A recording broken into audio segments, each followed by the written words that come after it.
During the weekly wrap-up, the new intern suddenly switched the projector to my attendance record. The eyes of the CEO and the entire company locked onto me in an instant. The intern, Madison, tilted her chin up with a smug grin and slammed a stack of photos onto the mahogany conference table. Nate, I'm reporting her. She's been using the company's luxury vehicle to pick up her kid every single day. It's a blatant misuse of company assets for personal gain. I move for immediate termination. Nate's face turned as dark as a thundercloud. I looked at this ambitious intern with a flicker of genuine pity. She was so desperate to climb the ladder she hadn't noticed the rungs were made of glass. The company car she was referring to? That was my Rolls-Royce Cullinan, a $300,000 piece of machinery. For the sake of closing deals and keeping the firm's image afloat, I had let the company use it for free for 2 whole years. The silence in the room was absolute, the kind of heavy quiet that precedes a storm. The central AC was humming at a steady 68 degrees, but a chill crept into my bones that had nothing to do with the temperature. It was the coldness of human nature. In the photos, the black Cullinan gleamed under the streetlights, parked in front of an elite private preschool. The angles were sharp, intentional, capturing me leaning down to lift my daughter, her small arms around my neck with the last 4 digits of the license plate clearly visible. Madison leaned her hands on the table, her face, young and flushed with the misplaced zeal of a corporate crusader, burned with a self-righteous fire. She looked at me as if I were a common thief caught with my hand in the vault. Nate, according to the employee handbook, company vehicles are strictly for business use. As a senior executive, Ms. Mercer shouldn't just be setting an example. She should be the standard. Instead, she's turned our most expensive client-facing asset into her personal nanny cam on wheels.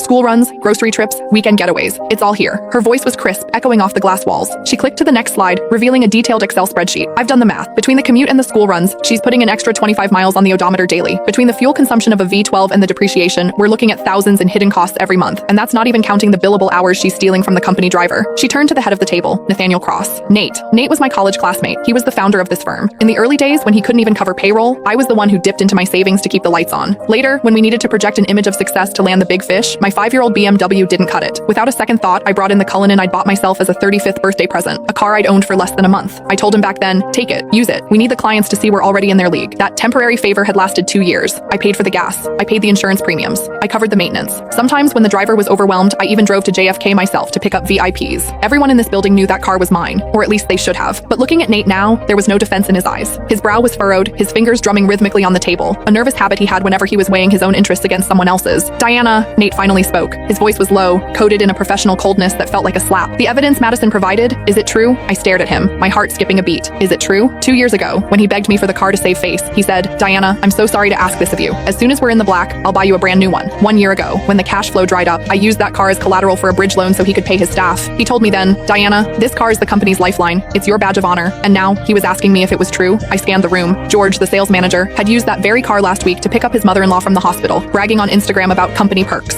Now he kept his head down, intently studying his legal pad. Sarah from HR, who asked for the keys every other month for supplies but really just wanted to cruise with her boyfriend, was looking at me with a sneer as if I were a white-collar criminal. It turns out that in the face of profit, kindness isn't just cheap, it's invisible.